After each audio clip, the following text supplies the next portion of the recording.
Now I'm going to pose a couple of questions. First of all, over here with g of x, if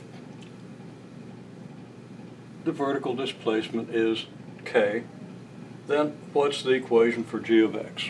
So what do you think that equation is? I haven't formally posed that question. So there's one question to work on.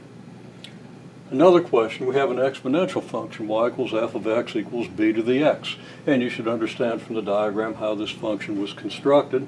The arrows represent the doubling displacement.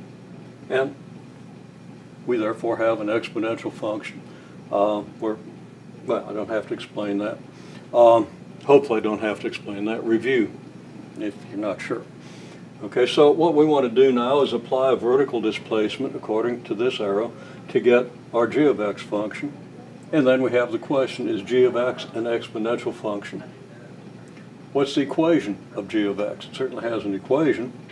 And I state that g of x is, in fact, a generalized exponential function.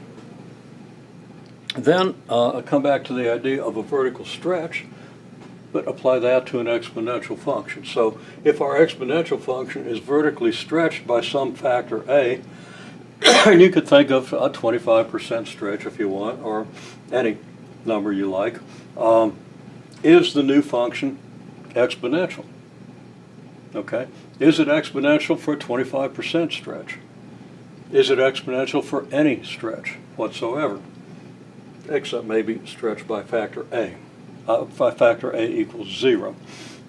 Okay, so there's a couple of questions that you should be able to address. So there's a series of questions here to think about. I'll give you some hints in a subsequent video.